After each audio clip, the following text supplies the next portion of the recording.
Assalamualaikum everyone. My name is Muhammad Ikram bin Ismail. My message number is 074250057.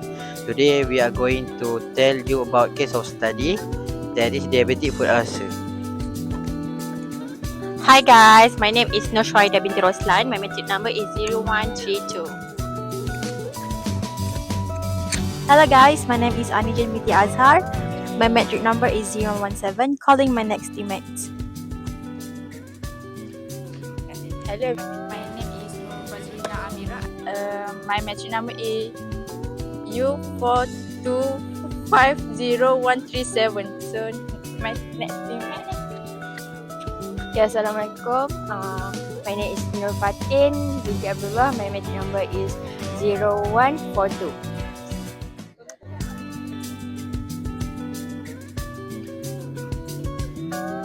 Good day everyone. So today I'm gonna talk about a very important health issue called a diabetic foot ulcer. A diabetes foot ulcer is an open sore or a wound that usually occurs in the bottom of the foot in people who have diabetes. Now, why does this happen? Diabetes can damage the nerves in the feet, a condition known as neuropathy. When this happens, a person may not feel pain, cuts, or pressure on their feet. At the same time, diabetes can reduce blood flow to the feet, making it harder for wounds to heal. So, when even a small injury, like a blister or a cut, is left untreated, it can turn into a larger wound, what we call a diabetic foot ulcer. These ulcers are dangerous because they can easily get infected. If not managed properly, they may lead to serious complications, even the risk of amputation.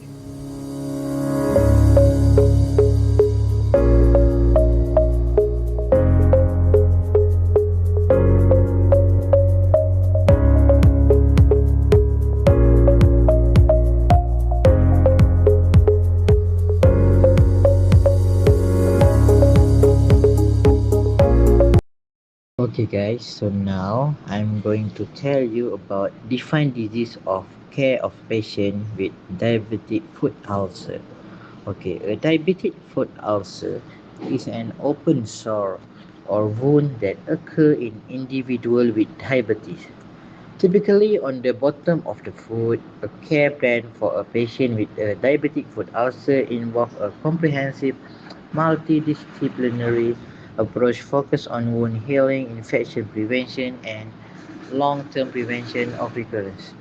Key aspects of care include managing blood sugar, offloading pressure from the foot, debriding the wound, treating infection, ensuring adequate blood flow, and providing to patient education. Okay. So, diabetic foot ulcer are common and serious complication of diabetes, resulting from a combination of factors like neuropathy, poor circulation, foot dermatitis, secondary infection. And there are some of the care plan that is offloading pressure, like prescribed device, and also rest, wound care and debridement is also like regular cleaning, debridement, and also dressing. And other than that, it's also like infection management from antibiotic and monitoring for severe infection signs like fever, chill, or widespread redness. And also blood flow management, vascular assessment, and also revascularization. Okay, now I'm going to pass to the next person. Etiology of disease or abnormality. First, diabetic neuropathy, both sensory and motor neuropathy contribute.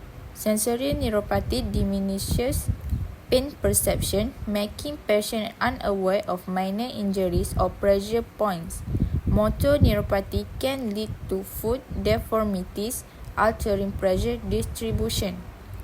Second, mechanical stress. Repetitive trauma, pressure from ill-fitting footwear or walking on cold-used areas can lead to skin breakdown. Impaired immune function. Hyperglycemia can compromise the immune system, making diabetic patients more vulnerable to infection. For additional information, peripheral artery disease, to reduce blood flow to the extremities, impair wound healing, and increases the risk of infection and tissue necrosis.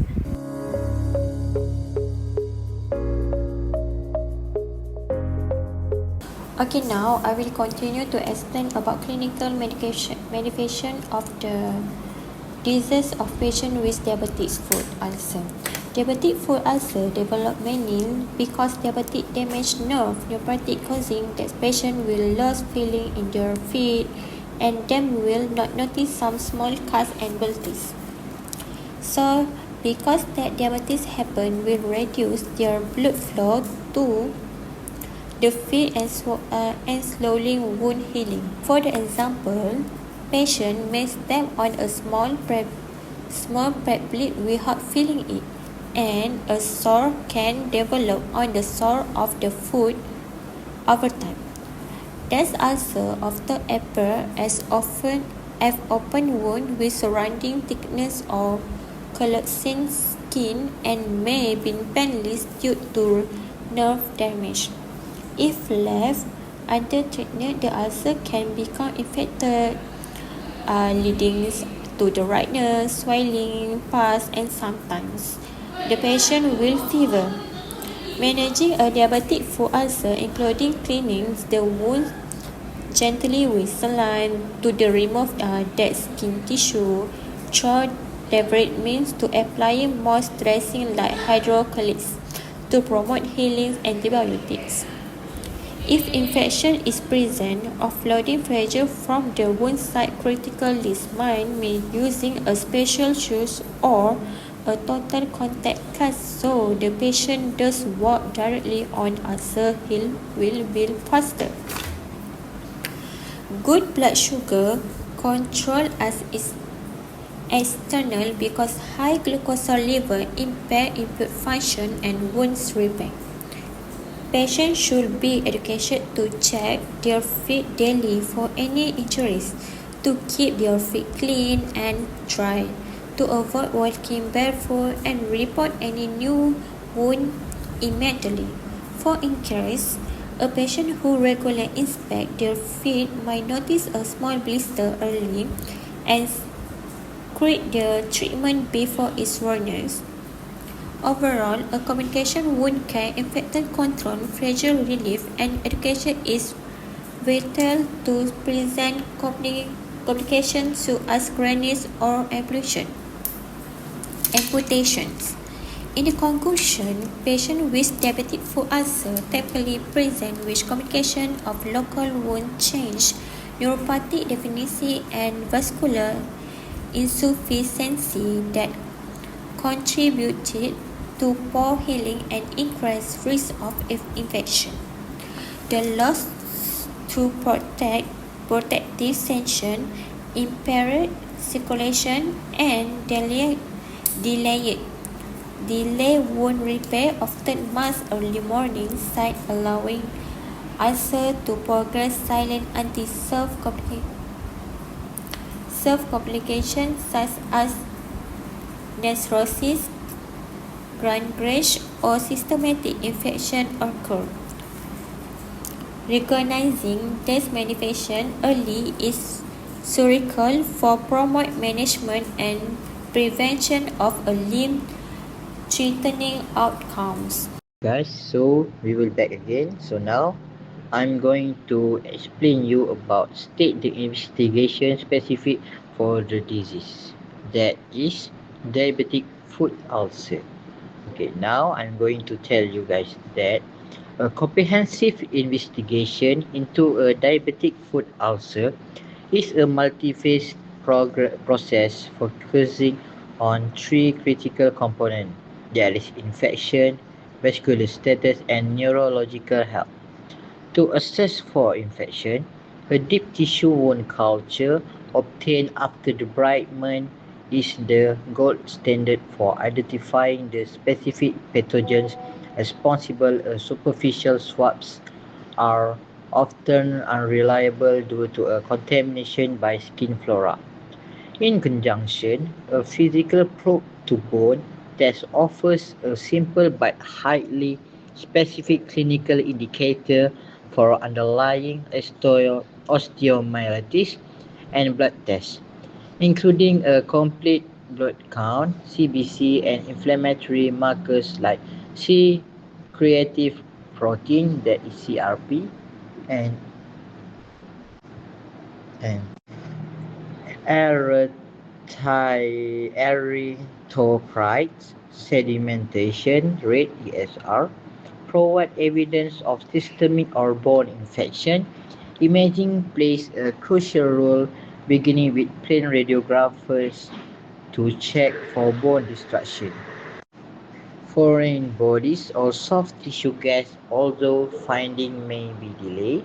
Magnetic resonance imaging, that is MRI, is the most sensitive and specific modality for confirming osteomyelitis and evaluating deep tissue or joint infection. In cases where MRI is contraindicated, a bone scan can be utilized though it is less specific. The evaluation of vascular status is paramount for determining healing potential and involves a series of non-invasive tests.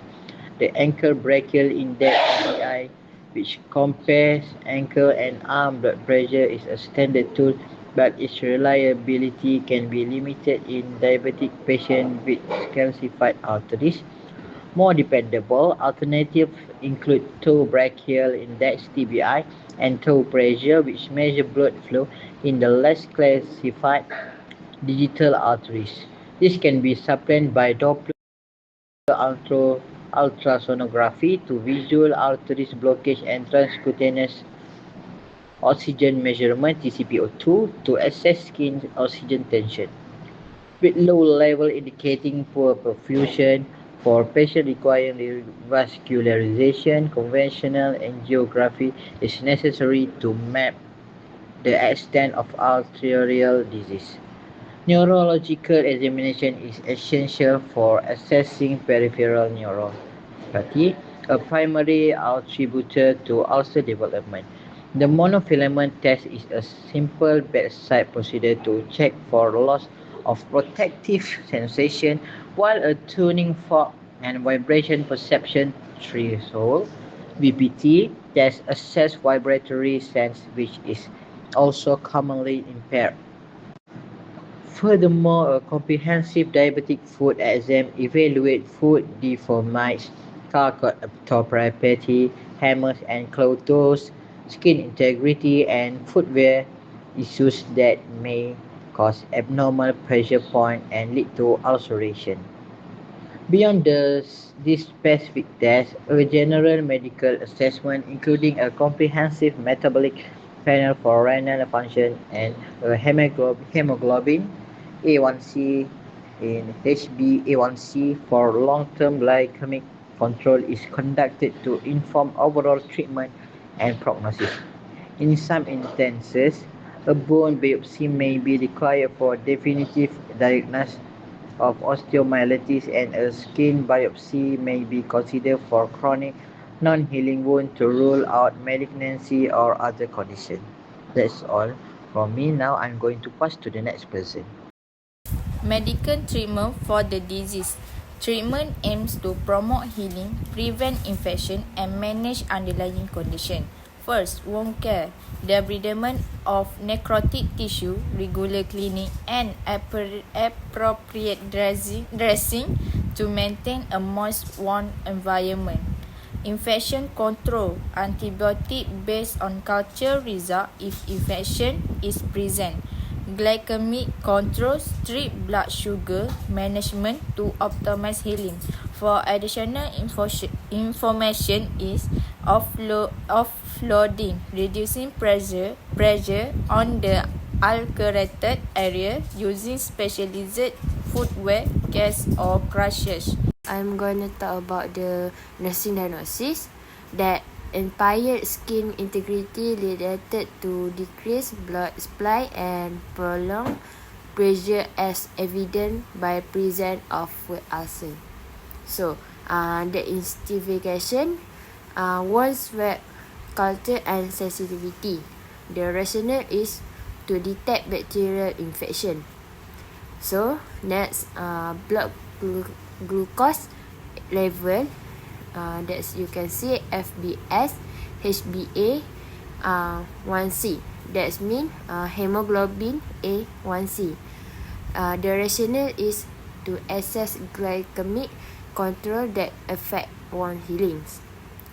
Third, Doppler ultrasound of lower limb is rational to evaluate blood flow and detect peripheral arterial disease. Does investigation help identify infection? Also assess systemic factor affecting healing like diabetes, and check circulation status, which is essential for planning wound care. For second nursing diagnosis is risk for infection related to open wound and poor circulation. For investigation, complete blood count, that is called CBC. For rational, WBC count to detect infection. And then C-reactive protein, that's called CRP, ESR. For rational indicators of inflammation and infection. So for third, in investigation, X-ray of foot, the rationale to rule out osteomyelitis if deep infection is suspect. That is mean early detection of infection through blood markers and imaging help prevent complications such as sepsis or bone infection. The last nursing diagnosis, acute pain related to tissue damage and inflammatory response as evident by patient verbal report. The investigation is pain assessment scale, that's numeric rating scale or visual analog scale. For rationale is subjective evaluation of pain. That's you can ask the patient for their pain level. Okay. For second vital signs monitoring, that's BP, HR, RR. The rationale is to assess physiological response to pain. Okay, that's you can see the regular pain assessment guides the effectiveness of intervention. That's they call analgesic wound care technique and help improve patient comfort. Okay, now I want to explain about nursing education for patients with diabetic foot ulcer. Firstly, we should understand the condition. So we should explain the patient about the diabetic foot ulcer or open sore or wounds. This occur most often on the buttons of the foot due to poor circulation, neuropathy, and delayed wound healings. Secondly, we should to give foot care education. We should to inspect feet daily for the cuts, splitter, redness, swelling, or changing in the skin temperature. Like example, apply moisturizer to prevent dry, cracking skins. And thirdly, we should do wound care instruction. So we should to educate the patient about proper dressing changing as instruction by healthcare team. So that's really important of keeping the wounds clean and covered to reduce infection risk. Number 4, we should to control blood sugar. It's like example, we should to teach the patient about diet, taking medication, actions like insulin or oral hypoglycemics. And the number 5, we should to lifestyle modifications. Like example, we should to promote the patient to exercise within limits prescribed by physiotherapy. So the patient will maintain healthy weight and improve circulation and decrease pressure on the feet. Number 6, we should to using a proper footwear. So we should to teach the patient to wear well-fitting shoes that do not cause pressure or fittings. And then lastly, we should to follow up care. Is that really important? To regular medical checkup with wound caners and pediatrics. So, in conclusion, diabetic foot ulcer is serious complication of diabetes that requires early detection, proper treatment and continuous nursing care with effective management and patient education. Complication can be prevented, healing promote and quality of life improve. That's all. Sahabatnya sudah